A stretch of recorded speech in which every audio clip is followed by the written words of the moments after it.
سبحان اللہ والحمد للہ۔ السلام علیکم ورحمۃ اللہ وبرکاتہ۔ میں ہوں قاضی عمار علی علوی اور آپ دیکھ رہے ہیں میرا یوٹیوب چینل QMT۔ تحریک ریشمی رومال یہ ایک ایسی تحریک تھی جو آزادی کے لیے آخری صدا اور آخری چیخ تھی۔ سامعین، آزادی بہت بڑی نعمت ہے، اور اس سے بڑی نعمت یہ ہے کہ انسان کو یہ معلوم ہو کہ وہ غلام ہے۔ آج کا المیہ یہ ہے کہ ہم غلامی کی زندگی گزارتے ہوئے یہ بھی نہیں جان پاتے کہ ہم غلام ہیں یا نہیں ہیں۔ تو یہ وہ عظیم الشان ہستیاں تھیں، شخصیات تھے جنہوں نے بھانپ لیا کہ ہمیں غلامی کی زنجیروں میں قید کیا جا رہا ہے اور ہمیں آخری دم تک آزادی کی تحریکیں لڑنی ہے۔ تو تحریک ریشمی رومال بھی اس آزادی کی تحریک کا ایک حصہ تھی۔ 1857 کی جنگ آزادی تاریخ بر صغیر میں ایک سیاہ باب ہے۔ 1857 کی جنگ آزادی جو انگریز برطانیہ کے خلاف لڑی گئی، اور اس تحریک کے اندر بر صغیر کے مسلمانوں کو، بالخصوص مسلمانوں کو، ہندوؤں اور سکھوں کو بھی بہت بڑے نقصان کا سامنا کرنا پڑا۔ 1857 کی جنگ آزادی کے بعد دو دھڑے بر صغیر کے اندر وجود میں آتے ہیں۔ پہلا دھڑا وہ تھا جن کے بارے میں ہم پچھلی ویڈیو میں گفتگو کر چکے ہیں، سر سید احمد خان اور ان کے ہم نوا، ہم پلہ اور ہم خیال لوگ، جنہوں نے علی گڑھ یونیورسٹی کی تعمیر کی، اور جن کا یہ نظریہ اور جن کا یہ خیال تھا ہمیں انگریز کے ساتھ مفاہمت اختیار کر لینی چاہیے، انگریزی زبان ہمیں سیکھنی چاہیے، انگریزی کلچر ہمیں اڈاپٹ کرنا چاہیے تاکہ انگریز خوش ہو، اور انگریز کی حکومت ہندوستان پر یہ ابر رحمت ہے، سایہ رحمت ہے، انہیں جدیدیت کا نام دیا گیا۔ اور دوسرے وہ لوگ تھے جو کہتے تھے کہ نہیں، ہم آخری سانس تک، ہم آخری دم تک اس آزادی کی تحریک کو لڑیں گے۔ ان میں سر فہرست علماء کا طبقہ، اور علماء کے طبقے میں سے بھی بالخصوص دارالعلوم دیوبند کی بنیاد رکھی گئی، جس کی بنیاد ہی اس نظریے کے اوپر رکھی گئی کہ ہمیں آخری سانس تک آزادی کی تحریک لڑنی ہے۔ اب ادھر 1914 کے اندر جنگ عظیم شروع ہو گئی۔ جنگ عظیم بڑی بڑی طاقتوں کے درمیان تھی، تو اس موقع کو غنیمت جانتے ہوئے مولانا محمود الحسن، جو شیخ الہند کے نام سے مشہور ہوئے، اور یہ دارالعلوم دیوبند کے اولین شاگردوں میں سے ہیں، اور بعد ازاں یہ دارالعلوم دیوبند کے محتمم اور منتظم بھی رہے۔ اب جنگ عظیم کا جو نقشہ تھا وہ یہ تھا کہ خلافت عثمانیہ کا اتحاد جرمنی کے ساتھ تھا اور برطانیہ ان کے خلاف تھا۔ تو شیخ الہند کی فراست نے یہ دیکھا کہ مجھے جرمنی اور سلطنت عثمانیہ کے ساتھ اتحاد کر کے، خلافت عثمانیہ کا تو ہم ویسے بھی بچانا چاہتے ہیں، تو اب ہمیں جرمنی کے ساتھ اتحاد کر کے ہندوستان کے اندر بھی بغاوت کا علم بلند کر دینا چاہیے، تاکہ جنگ عظیم کے اندر برطانیہ پر بھی دباؤ پڑے، ادھر سے بھی جنگ عظیم وہ ہارے، اور ادھر بر صغیر کے اندر بھی ہم اس انگریز کے چنگل سے ہم آزاد ہو جائیں گے۔ تو یہ جو موقع تھا یہ بغاوت کے لیے مؤثر ترین موقع تھا۔ اب اتنے بڑے لیول پر یہ منصوبہ تیار کیا گیا کہ شیخ الہند نے سب سے پہلے حجاز کا سفر کیا۔ حجاز کے سفر سے جو ان کا مقصد تھا، وہ پہلا مقصد یہ تھا کہ ہمیں خلافت عثمانیہ سے مدد حاصل کرنی ہے، وہاں حجاز کے گورنر کو اپنے ساتھ ملانا ہے۔ دوسرے یہ ہے کہ ہمیں تحریک آزادی ہند کے منصوبے کو بین الاقوامی سطح پر لے کر آنا ہے، اور ہمیں بین الاقوامی حمایت حاصل کرنا ہے، اور پھر اسلامی اتحاد کو ہمیں فعال بنانا ہے۔ حجاز عرب کو میں اپنے ساتھ کر لوں گا، جیسے ترکیہ ہمارے ساتھ ہوں گے، ہندوستان بر صغیر کے مسلمان ہمارے ساتھ ہوں گے، تو ایک یہ بیلٹ بن جائے گا اتحاد۔ افغانستان پہلے ہی ہمارے ساتھ ہے، تو ایک یہ اتحاد بن جائے گا، بیلٹ بن جائے گا، پوری دنیا کے مسلمان متحد ہو جائیں گے۔ اب اس سارے پس منظر میں ایک بڑا مسئلہ یہ تھا کہ پیغامات کیسے پہنچائے جائیں۔ ہر طرف انگریز کے جاسوس موجود ہیں، حجاز کے اندر بھی، یعنی عرب بغاوت کے بالکل دہانے کے اوپر ہے، تو عرب کے اندر بھی انگریز کے غلام موجود ہیں جو انگریز کے ساتھ اتحاد کیے ہوئے ہیں۔ ادھر سے بر صغیر کے اندر جدیدیت کے نام پر بھی لوگ انگریز کے ہم پلہ اور ہم نوا ہیں۔ تو یہ خطوط کیسے پہنچائے جائیں، رابطہ کیسے کیا جائے، یہ ایک بہت بڑا سوالیہ نشان تھا۔ اس کو شیخ الہند کی فراست نے حل کیا، اور وہ فراست یہ تھی کہ ہم ریشمی رومال کے اوپر یہ خطوط لکھیں گے، اور ان ریشمی رومالوں کو کپڑوں کے اندر جڑ دیں گے، پیوست کر دیں گے، اور اس طرح ہم یہ خطوط عالمی سطح تک پہنچائیں گے۔ اور ان ریشمی رومالوں کے اوپر بھی کوڈ ورڈز لکھے ہوں گے۔ پھر ان رومالوں کے پیچھے ایک اور حکمت تھی، وہ یہ تھی کہ ہر خطے میں شیخ الہند نے اپنے اپنے بندے بٹھائے ہوئے تھے۔ آگے انشاءاللہ آئے گا، عبید اللہ سندھی کو انہوں نے افغانستان کے اندر بٹھا دیا، خود حجاز کے اندر چلے گئے اور تمام قبائل کے اندر اپنے اپنے نمائندگان کو انہوں نے بھیجا تاکہ خطوط وہاں تک پہنچنے میں آسانی ہو اور وہ لوگ ہم سے گائیڈ لائن لیتے رہیں۔ تو یہ ریشمی رومال کے اوپر جو خطوط لکھے گئے، اس لیے اس تحریک کو سلک لیٹر کانسپریسی کہتے ہیں۔ اور ان خطوط کے اندر ایک ہی چیز تھی کہ انگریز کے خلاف ملک گیر مسلح جدوجہد اور مسلح بغاوت کی جائے تاکہ ہم اس غلامی کے چنگل سے آزاد ہو سکے۔ اب شیخ الہند نے حجاز کے لیے سفر کی تیاری کی۔ 18 ستمبر 1915 کے اندر یہ بزرگ شخص، عمر رسیدہ شخص حجاز کے سفر پر روانہ ہوئے اور مقصد تھا آزادی۔ ان کے ہمراہ مولانا حبیب الرحمان لدھیانوی، مولانا نذیر احمد، مولوی محمد علی منگیری، مولانا محمد میاں اور دیگر قریبی احباب تھے۔ یہ دیوبند سے نکلے، لاہور، پھر بصرہ، پھر عراق اور پھر یہ مکہ مکرمہ پہنچے۔ مکہ مکرمہ میں انہوں نے 1 سال قیام کیا، 1915 سے لے کر 1916 تک، اور وہاں جو خلافت عثمانیہ کا گورنر تھا انہوں نے ان کی بڑی تکریم کی۔ رباط عثمانی کے نام سے ان کے مہمان خانے تھے، وہیں شیخ الہند کو ٹھہرایا گیا۔ شیخ الہند نے عثمانی حکومت کے لوگوں سے ملاقاتیں کی اور پھر جرمن اور ترک تمام نمائندوں سے بھی رابطے کیے اور وہیں بیٹھے بیٹھے بر صغیر میں موجود انقلابی علماء سے خط و کتابت کی اور اتحاد کا ایک بیلٹ قائم کیا۔ اب جو خطوط تھے ان تمام خطوط کے اندر جو مضامین تھے، ہر ایک خط کو تو نہیں پڑھ کے سنایا جا سکتا، وہ خط آج بھی موجود ہے، کچھ ان میں سے جو پکڑے گئے، باقی تو وہ ضائع ہو گئے۔ تو ان تمام خطوطوں کے اندر تقریباً انقلابی منصوبے، ہدایات اور سرحدوں میں انگریز کے خلاف جو حملے کرنے ہیں، بغاوت کرنی ہے، اس کا پورا منصوبہ شیخ الہند لکھ کر بھیجتے تھے۔ اب خط لانا لے جانا یہ ایک بہت بڑی قربانی تھی۔ تو کون تھے؟ طلبہ اور علماء زیارت کے لیے جاتے تھے اور وہاں سے شیخ الہند سے خطوط لیتے تھے اور وہ خطوط مختلف ان کے نمائندگان تک پہنچاتے تھے۔ اور وہ خطوط جایا کس طرح کرتے تھے، وہ پہلے ذکر ہو چکا ہے کہ وہ کپڑوں کے اندر جڑ کے، مولانا محمد میاں خود لکھتے ہیں کہ ہم وہ رومال اپنے کپڑوں کے اندر چھپا کے اور کپڑوں کے اندر سلائی کر کے لے جایا کرتے تھے، اور یہ خط خالصتاً اردو، عربی اور فارسی کوڈ ورڈز کے اندر لکھی جاتی تھی۔ مثلا شیخ عبدالحق نامی ایک بہت عظیم شخصیت ہے، وہ گرفتار ہوئے 1916 عیسوی کے اندر، خط ان سے پکڑا گیا، ملتان کے اندر وہ گرفتار ہوئے۔ تو ان کے بارے میں جو چارج شیٹ تیار کی گئی اس میں یہ تھا کہ انہوں نے اپنے کوٹ کے استر کے اندر، کوٹ کے اندر جو باریک کپڑا ہے اس کے اندر انہوں نے وہ خط جڑا ہوا تھا تاکہ کوئی اس خط کو پکڑ نہ سکے۔ ایک خط اور پکڑا گیا، اس کا اقتباس یہ ہے کہ تمام مجاہدین کو متحد کر کے انگریزوں پر ہندوستان کے شمال مغربی سرحد سے حملہ کیا جائے، افغانستان، ترک، جرمن اور ہندوستانی مجاہدین کی مشترکہ فوج بنے، ترکوں کو ہندوستان کی سرزمین پر داخل ہونے دیا جائے۔ پھر ایک خط تھا، اس کے اندر یہ تھا کہ امیر حبیب اللہ خان کو یہ پیغام بھیجا گیا ہے شیخ الہند کی جانب سے کہ خلافت عثمانیہ سے وفاداری کرو اور انگریز کے خلاف علم بغاوت بلند کرو۔ اور ایک خط کے اندر یہ تھا کہ ترک و جرمن فوج کی آمد کے لیے راستہ صاف کیا جائے۔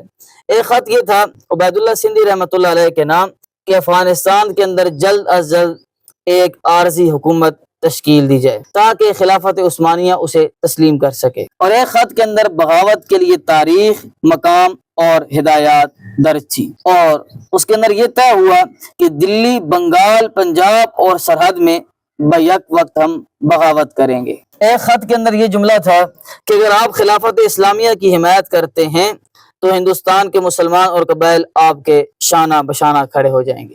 ایک اور خط کا عظیم الشان اقتباس جو مولانا عزیز گل کے ذریعے بھیجا گیا کابل کے اندر اور وہ گرفتار ہو گئے، وہ یہ تھا ہندوستان کے طول و عرض میں انگریز کے خلاف بغاوت کے لیے تمام مجاہدین کو تیار رکھا جائے، ہم ترکی اور جرمنی سے معاہدے کی کوشش میں ہیں، کابل حکومت کو ساتھ لینا ضروری ہے، ہر شخص کو خبردار رکھا جائے کہ جنگ قریب ہے، انگریز کمزور ہو چکے ہیں۔ یہ خطوط شیخ الہند نے حجاز کے اندر بیٹھ کر مختلف علاقوں اور مختلف خطوں کے نمائندگان کے لیے لکھے۔ اب دوسری جانب مولانا عبید اللہ سندھی جو شیخ الہند کے قابل اعتماد شاگردوں میں سے تھے، ان کو کابل روانہ کیا تاکہ وہ افغانستان کے اندر ایک عبوری اور عارضی حکومت قائم کر سکیں۔ مولانا عبید اللہ سندھی کے بھی عجیب داستان ہے، یہ سکھ خاندان سے تعلق رکھتے تھے اور خود سکھ تھے، بعد ازاں یہ مسلمان ہوئے، ان کا پرانا نام بوٹا سردار بوٹا سنگھ تھا. انشاءاللہ ہم ان کی بایوگرافی ذکر کریں گے. تو یہ خاص انقلابی ذہن رکھتے تھے اور خاص انقلابی جدوجہد تھی اور تحریک ریشمی رومال کے اندر ان کا بڑا کردار تھا. 1915 عیسوی میں جب شیخ الہند خود حجاز کے سفر پر روانہ ہوئے تو یہ افغانستان کا خطہ انتہائی اہمیت کا حامل تھا، لہذا انہوں نے سے کہا کہ آپ کابل جائیں اور وہاں تحریک خلافت اور تحریک آزادی کو آپ منظم کریں تاکہ جب ہم حجاز سے ایک قافلہ لے کر چلیں ترکیوں کے ساتھ تو ہمارا یہاں پر راستہ صاف کیا جائے، ہمارے لیے کوئی رکاوٹ نہ ہو. اور افغانستان کا انتخاب کیوں کیا گیا؟ سب سے اہم بات یہ تھی اس لیے کہ افغانستان اس وقت بھی آزاد تھا اور افغانستان کی یہ تحریکات حریت کے اندر انشاءاللہ ہم اس پر الگ سے ویڈیو بنائیں گے کہ افغانستان نے ہمیشہ سے ہر سلطان کے خلاف بغاوت کی، چاہے کچھ عرصے کے لیے وہ قید ہو بھی گئے لیکن وہ زیادہ تر آزادی کے لیے ہی مشہور رہے. تو مولانا عبید اللہ سندھی اگست 1915 عیسوی کو پنجاب سے کوہاٹ پھر وزیرستان کے قبائلی علاقوں کے ذریعے چھپ چھپا کر کابل روانہ ہو گئے اور مولانا نے تبلیغی کام کا حلیہ بنایا اور پشتونوں کے لباس کے اندر مولانا نے یہ سفر کیا. کابل پہنچنے کے بعد اہم شخصیات جن میں امیر حبیب اللہ خان تھا اس سے ملاقات کی. مولانا نے انہیں انگریز کے خلاف جہاد پر آمادہ کرنے کی کوشش کی. امیر نے مکمل حمایت کرنے سے گریز کیا مگر مولانا کو مکمل تحفظ فراہم کیا اور وہاں رہ کر کام کرنے کی اجازت دی. اب مولانا عبید اللہ سندھی نے جو بہت بڑا کارنامہ کیا وہ یہ تھا کہ عارضی حکومت ہند کے نام سے ایک حکومت بنائی جو دسمبر 1915 عیسوی کے اندر، اور آپ دیکھیں اس شخص کی ذہانت، اس شخص کی قابلیت اور کام کے اندر تیزی. اگست کے مہینے کے اندر سفر شروع کیا، 10 سے 15 دن میں یہ سفر کیا ہوگا تو اگست تو گزر گیا، اکتوبر اور نومبر، تو آلموسٹ 2.5 مہینے کے اندر انہوں نے حکومت قائم کر دی افغانستان کے اندر. آپ دیکھیں کہ وہ شخص کتنے قابل تھے لیکن ہندوستان کی اس سرزمین نے اور جدیدیت کے نام پر مسلمانان ہند نے کن کن شخصیات کو ضائع کیا ہے. ابھی جو عارضی حکومت قائم کی گئی یہ راجہ مہندر پرتاپ سنگھ ان کو صدر بنایا گیا تاکہ اتحاد قائم ہو سکے. مولانا عبید اللہ سندھی خود وزیر داخلہ بنے اور مولانا برکت اللہ بھوپالی کو وزیر خارجہ بنایا گیا اور مقصد یہی تھا کہ ترکیوں کے لیے راستے ہموار کیے جائیں تاکہ جب وہ ہماری مدد کے لیے آئیں تو انہیں آسانی ہو. اور دوسرا یہ تھا کہ تمام پشتون قبائل کو ہم منظم کریں اور سرحدوں سے ہم ہندوستان کے اندر داخل ہوں. اب مولانا عبید اللہ سندھی نے بھی عالمی سطح پر رابطے قائم کیے. ترکیوں سے ادھر سے شیخ الہند رابطے قائم کر رہے تھے، ادھر سے یہ تاکہ انہیں پتہ چلے کہ یہ بیلٹ ایک ہے اور یہاں پر حکومت منظم ہو چکی ہے. جرمن سے رابطہ کیا اور سوویت یونین سے بھی رابطہ قائم کیا کہ ہو سکتا ہے کہ وہ بھی ہم سے اتحاد کر لیں. اب ہم آ جاتے ہیں خطوط کی ترسیل اور مشہور قاصدین پر. کچھ عرض پہلے کر چکا ہوں، اب تھوڑی تفصیل کے ساتھ. جو کوڈ ورڈ تھے ان کے اندر سفید چادر یعنی ہم خلافت کے بعد امن قائم کریں گے، کابل کا راستہ، بڑی عید، بغاوت کی تاریخ، بزرگ مہمان، ترک جرمن افواج، یہ کوڈ ورڈ ہوتے تھے ان خطوط کے اوپر. اور جو مشہور قاصدین تھے وہ مولانا عزیز گل دارالعلوم دیوبند کے فاضل تھے، مولانا محمد میاں، عبد الرزاق قریشی اور مولانا حسام الدین. مولانا عزیز گل جو کابل سے دیوبند خطوط کی ترسیل کرتے تھے، مولانا محمد میاں جو حجاز سے دلی خطوط لایا کرتے تھے، عبد الرزاق قریشی یہ حجاز میں موجود جو ترک مجاہدین تھے ان تک یہ خطوط پہنچایا کرتے تھے، اور مولانا حسام الدین یہ راول پنڈی اور اس کے گرد و نواح کے علاقے کے اندر خطوط پہنچایا کرتے تھے. اب ایک سبب وہ یہ تھا کہ مسلمانان ہند جو جدیدیت کے دل دادہ ہو چکے تھے اور جو انگریز کے ہم پلہ اور ہم نوا بن چکے تھے انہوں نے ہی ان خطوط کو پکڑوایا.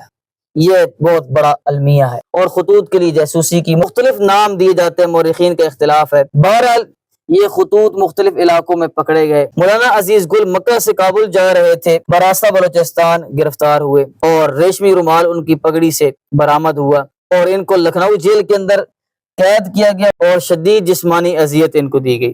مولانا حبیب الرحمان لدھیانوی یہ گرفتار ہوئے اور دلی کے اندر 5 سال قید رہے.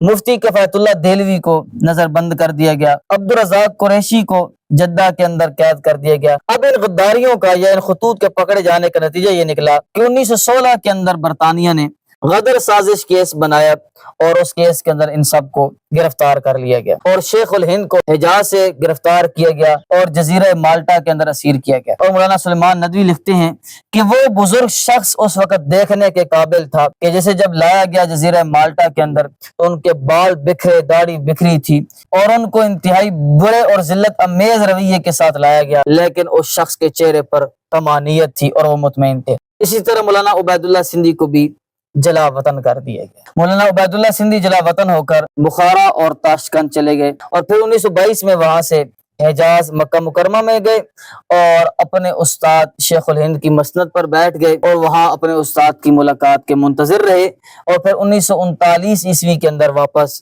ہندوستان آ گئے۔ مولانا عبید اللہ سندھی اور شیخ الہند کے علاوہ دیگر اہم شخصیات اور ان کی قربانیاں۔ اس تحریک کے حصہ بننے والے سب سے پہلے کارکن مفتی کفایت اللہ دہلوی ہیں اور یہ تحریک کے ابتدائی سطح پر مشورہ دینے والے اشخاص میں شامل تھے اور یہ خفیہ فنڈ ریزنگ بھی کیا کرتے تھے اور خفیہ مجاہدین کی پناہ گاہ بھی تھے اور دلی کے اندر نظر بند کر دیے گئے اور مسلسل انگریز کی نگرانی ان پر رہی اور انہیں شدید اذیت دی گئی۔